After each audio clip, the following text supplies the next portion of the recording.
Assalamualaikum warahmatullahi wabarakatuh. Rekan-rekan GTT dan PTT seluruh Indonesia, selamat jumpa, selamat kembali bersama kami M-News 7 tentunya rekan-rekan sekalian.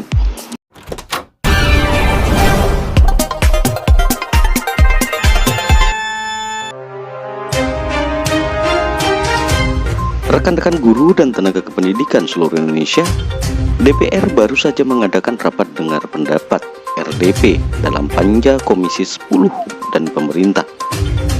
Dalam hal ini pemerintah diwakili oleh Kementerian Pendidikan dan Kebudayaan, Kementerian Agama, Kemenpan RB, Kementerian Keuangan, Kemendagri, dan BKN.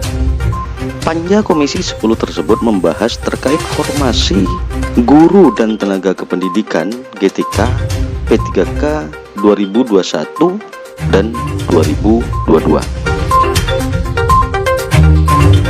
Oleh karena itu, rekan-rekan sekalian, simak penjelasan dari pihak Kemendikbud. Dalam hal ini disampaikan oleh Bapak Iwan Syahrir. Assalamualaikum warahmatullahi wabarakatuh. Waalaikumsalam warahmatullahi Selamat siang, wabarakatuh. salam sejahtera buat kita semua. Pimpinan Komisi 10 serta semua anggota yang hormat. Teman-teman dari pemerintah, Pak Deputi SDM Pan RB, Pak Alex Denny, Pak Deputi dari BKN, Pak Suharmen, dan Pak Aris, ada duo ini dari BKN. Lalu dari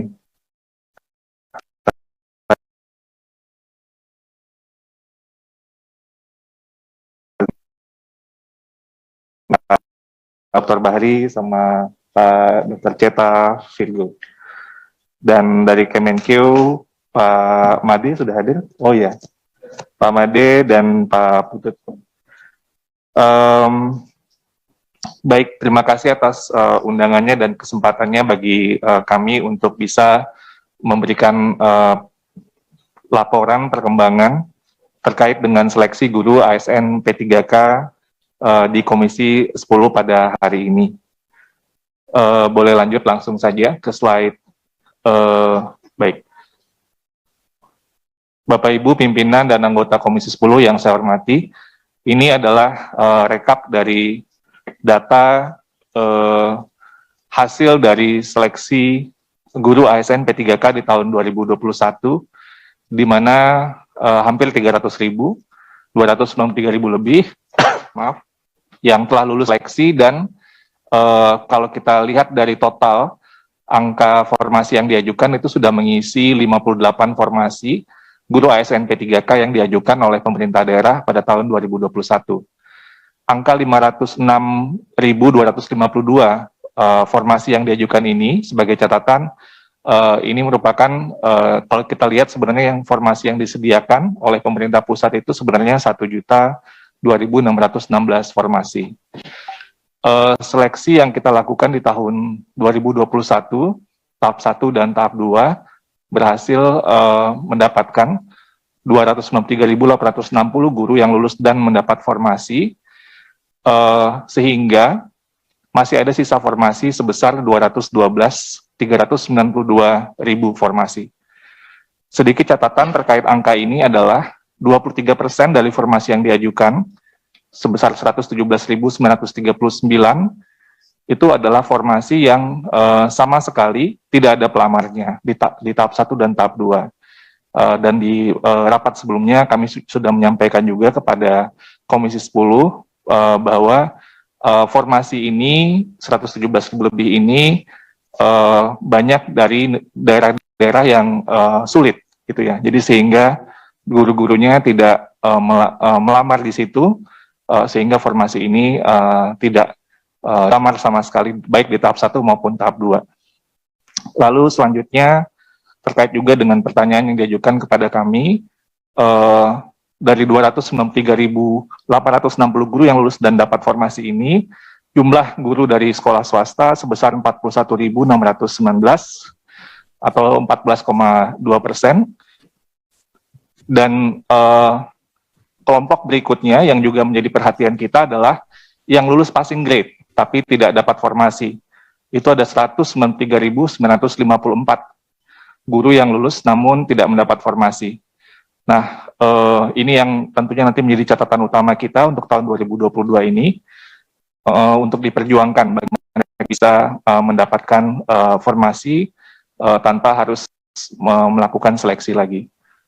Jika kita jumlahkan sebenarnya, guru-guru yang baik yang sudah lulus dan dapat formasi dan yang lulus tapi belum dapat formasi, itu ada 487.814 guru yang telah memiliki nilai hasil dari ujian seleksi melewati nilai ambang batas. Artinya jumlahnya hampir mendekati total formasi yang diajukan. Jadi sebenarnya ini adalah hal yang sangat menggembirakan ya dari segi kemampuan guru-guru kita untuk bisa lulus dari nilai ambang batas. Tapi memang kuncinya di sini tentunya adalah formasi yang tersedia. Dan masih ada 437.823 guru yang belum lulus. Ini dari total guru yang melamar itu 925.000. Tapi 437.000 guru ini ada 116 guru yang pelamar yang sama sekali belum pernah mengikuti ujian. Itu juga catatan di angka 437.000 ini. Jadi kira-kira ini gambaran besarnya hasil dari seleksi guru ASN P3K di tahun 2021 yang lalu. Boleh lanjut slide berikutnya. Terkait dengan guru-guru yang sudah lulus tersebut, maka langkah selanjutnya adalah mereka mengurus pemberkasan agar mendapatkan nomor induk P3K guru, yang saat ini bisa kami laporkan bahwa kalau kita lihat dari di sebelah kiri, itu adalah pie chart yang menunjukkan yang bagian hijau itu guru yang telah terbit NIP-nya. Mungkin nanti ada data yang lebih update lagi, tapi ini data terakhir yang kami dapatkan, 103.612 guru telah mendapatkan nomor induk pegawai untuk P3K gurunya, atau sebesar 35% dari total guru yang telah lulus. Masih ada 64% lagi yang masih dalam proses, atau sebesar 187.561 yang sedang berproses. Ada yang juga yang mengundurkan diri sebesar 377, ada yang batal kelulusannya 149, dan ada yang masih dokumennya perlu diperbaiki sebesar 2.171. Tapi secara garis besar kita bisa melihat bahwa 100.000 guru lebih, 103.000 itu telah terbit nomor induk pegawainya. Dan jika kita lihat di sebelah kanan, maka kita bisa melihat daerah-daerah ini secara provinsi. Nanti kami akan breakdown per kabupaten kota juga. Kita melihat bahwa Aceh itu yang sangat baik dalam hal pemberkasan guru-gurunya, sehingga gurunya langsung sudah terbit nomor induk P3K-nya. Diikuti oleh Kaltara, Kalteng, dan seterusnya. Dan memang masih banyak Pemda yang masih belum menyelesaikan pemberkasan ini pada saat ini. Jadi ini potret dari segi daerah yang ada.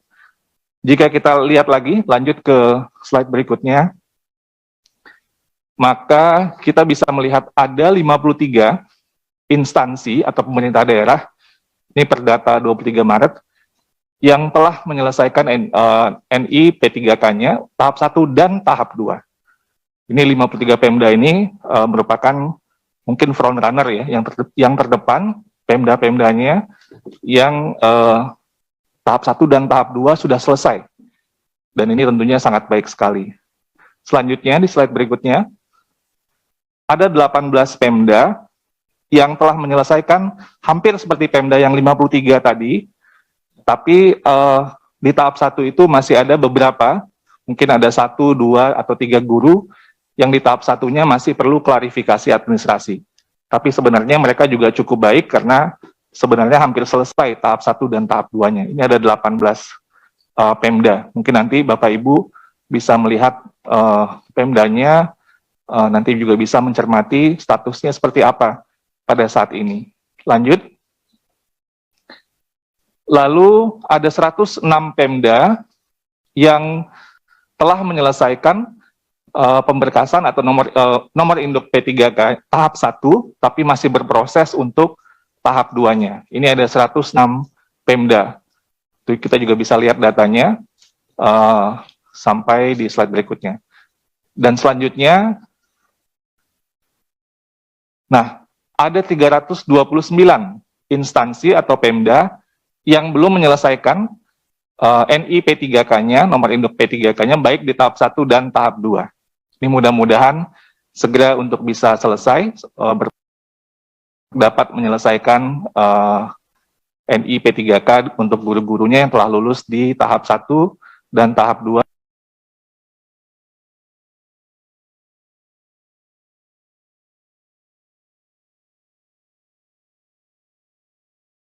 Lalu mungkin di dapilnya atau mungkin yang lain juga bisa, sehingga nanti bisa lebih kelihatan. Lanjut. Nah, terkait dengan usulan formasi, seperti tadi yang Bu Pimpinan sampaikan di pengantar, bahwa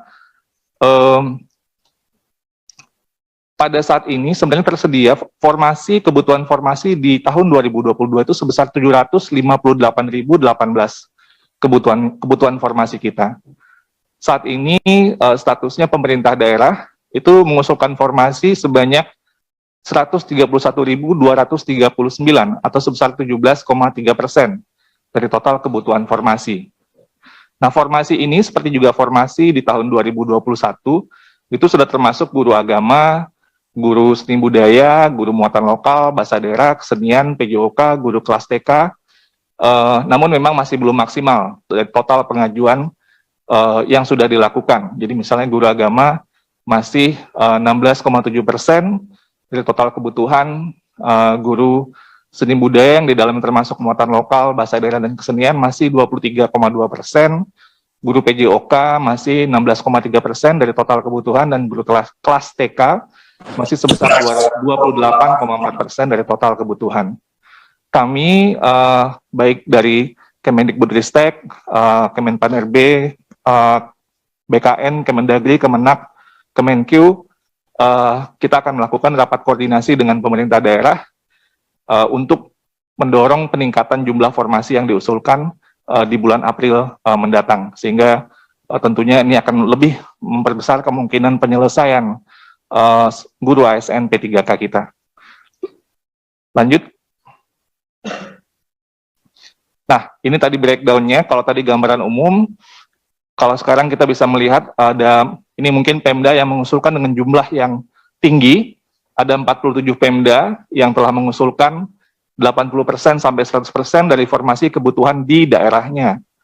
Ini ada Pemda-Pemda yang cukup tinggi pengajuan kebutuhan, dan memang ini yang kita ingin dorong. Selanjutnya ada Pemda, slide berikutnya, yang ini kira-kira cukup gitu ya, 60-80% dari formasi kebutuhan. Ini ada 35 Pemda yang telah mengajukan pengusulan formasi, kira-kira kategorinya cukup. Lanjut. Ada Pemda, 31 Pemda yang telah mengusulkan 40-60% dari formasi kebutuhan. Ini kira-kira kalau kategorinya kurang sebenarnya dari kebutuhan yang ada. Ini ada 31 Pemda. Lanjut. Nah, ada yang mengusulkan itu kurang dari 40% dari formasi kebutuhannya. Ini ada 244 Pemda, ini mungkin kurang sekali gitu ya, sebenarnya dari kebutuhan yang ada. Lanjut, ini mungkin agak banyak slide-nya. Terus, ya lanjut. Nah, ada 191 Pemda yang belum mengusulkan formasi sama sekali. Nanti mungkin bisa dilihat Pemda-Pemdanya. Lanjut. Jadi ini gambaran ketika kita breakdown, tadi potret secara nasional, per kabupaten kota, kira-kira begini potretnya dalam hal pengajuan formasi. Ya, lanjut slide berikutnya. Oke. Bapak Ibu pimpinan Komisi 10 beserta anggota yang saya hormati, dapat pula kami sampaikan, ini mungkin nanti dari Pak Made atau Pak Putut bisa menjelaskan lebih lanjut, tapi sebenarnya dari komunikasi baik dari Kemendagri, Kemenkeu kepada pemerintah daerah sudah beberapa kali kita lakukan, dan ada satu hal yang ingin kita highlight di sini, yaitu tentang alokasi perhitungan gaji guru P3K dalam alokasi anggaran. Di sini di tahun 2021 ini surat dari Dirjen Perimbangan Keuangan nomor S98/PK/2021 tertanggal 25 Juni 2021 kepada seluruh gubernur, bupati, dan wali kota yang menjelaskan tentang perhitungan gaji guru ASN P3K. Nah, surat ini beberapa hal yang ingin saya highlight adalah pemerintah daerah diminta untuk segera melaksanakan pengangkatan P3K sesuai dengan formasi yang ditetapkan Kemenpan RB, serta merealisasikan pembayaran gaji dan tunjangan P3K sesuai dengan ketentuan yang berlaku, dan alokasi P3K sebagaimana tercantum dalam lampiran, penganggarannya sudah ditentukan, penggunaan secara spesifik atau bersifat earmark dan tidak dapat digunakan untuk belanja lain. Ini saya beri saya beri contoh lampirannya di sini, di mana surat edaran dari Dirjen Perimbangan Keuangan ini sudah langsung spesifik per instansi atau per pemerintah daerah, apakah provinsi, kabupaten, atau kota media, yang berapa jumlah formasi dan berapa alokasi anggaran yang sifatnya earmark tersebut. Nah, itu sudah disampaikan di tanggal 25 Juni tahun 2021 kepada seluruh gubernur, bupati, dan wali kota. Lanjut, untuk alokasi anggaran 2022, Dirjen Perimbangan Keuangan juga telah memberikan surat edaran, ini SE Dirjen Perimbangan Keuangan, nomor S204/PK/2021 tertanggal 13 Desember 2021 kepada seluruh gubernur, bupati, wali kota tentang perhitungan anggaran P3K guru dalam alokasi DAU tahun anggaran 2022. Di mana dijelaskan di sini beberapa hal yang bisa kita highlight adalah, pertama, kebutuhan gaji pokok P3K guru 2021 itu sudah dialokasikan sebanyak 14 bulan gaji, termasuk gaji tunjangan hari raya dan kebijakan gaji ke-13, dengan asumsi bahwa penggajian P3K guru dimulai sejak Januari 2022. Ini untuk guru yang lulus seleksi di tahun 2021. Sedangkan untuk guru yang nanti diikutkan pada seleksi 2022, maka kebutuhan gaji pokok guru P3K-nya itu diasumsikan sebanyak 3 bulan gaji, dengan asumsi bahwa penggajian P3K guru tersebut itu dimulai di bulan Oktober 2022. Dan juga ditegaskan kembali bahwa alokasi dana yang diperhitungkan dalam alokasi DAU 2021 dan alokasi dana DAU 2022 untuk P3K guru merupakan dana yang ditentukan penggunaannya secara spesifik atau bersifat earmark, sehingga tidak dapat digunakan untuk belanja lain. Ini kira-kira sebenarnya bisa kita gunakan analogi 20% dari APBN. Bagaimanapun mungkin ada sektor lain yang mungkin butuh, ya namanya anggaran pendidikan, ya harus sudah dispesifikkan 20%, sehingga memang tentunya itu harus dialokasikan seperti penggunaan yang ditentukan. Lanjut, ini contoh lampiran sama seperti tadi, SE Dirjen Perimbangan Keuangan menspesifikkan per instansi, per Pemda, sehingga bisa melihat bagaimana pengaturan anggarannya, berapa besarannya untuk ASN P3K tersebut. Lanjut. Nah, di samping itu kita juga bisa melihat data. Ini kita melihat data dari berapa ini kalau istilahnya supply dan demand kebutuhan guru. Jadi berapa guru yang pensiun dan berapa guru yang direkrut. Jadi data yang kami punya dari 2012 sampai 2020 itu menunjukkan sebenarnya ada selisih 173.952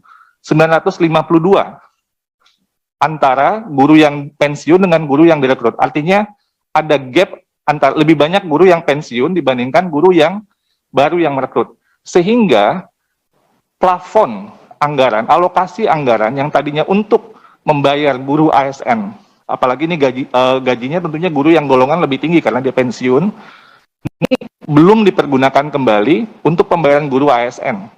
Jadi artinya selisih ini sebenarnya ada ruang fiskal tentunya di masing-masing instansi, karena jumlah selisih guru yang pensiun dan guru yang direkrut itu sebenarnya belum dikembalikan untuk pembayaran untuk SDM guru di masing-masing Pemdanya. Ini mungkin juga bisa menjadi perhatian kita bersama. Dan terakhir, ini gambaran tentang apa yang ingin kami lakukan di tahun 2022 ini. Tentunya ini harus memerlukan kesepakatan kita di Panselnas untuk melihat bahwa refleksi dari 2021, bagaimana kita mengupayakan sebuah mekanisme rekrutmen guru ASN P3K tahun 2022 yang lebih baik lagi. Nah, tentunya perlu aturan untuk memayungi ini. Mungkin nanti dari Pak Deputi, Pak Alex akan lebih bisa mengelaborasi.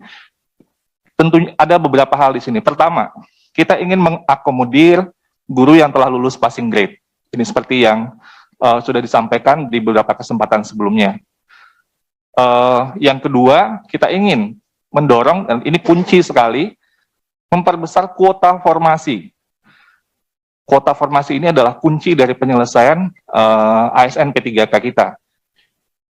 Jika Pemda mengajukan formasi secara maksimal, maka sebenarnya di tahun 2022 ini akan tersedia sebesar 970.410 formasi, yaitu gabungan dari sisa formasi 2021 sebesar 212.392 dan formasi 2022 sebesar 758.018. Sehingga ini tentunya memperbesar sebenarnya kemungkinan guru-guru honorer kita untuk menjadi ASN P3K, karena formasinya sebenarnya masih sangat lebih banyak daripada jumlah guru honorer itu sendiri.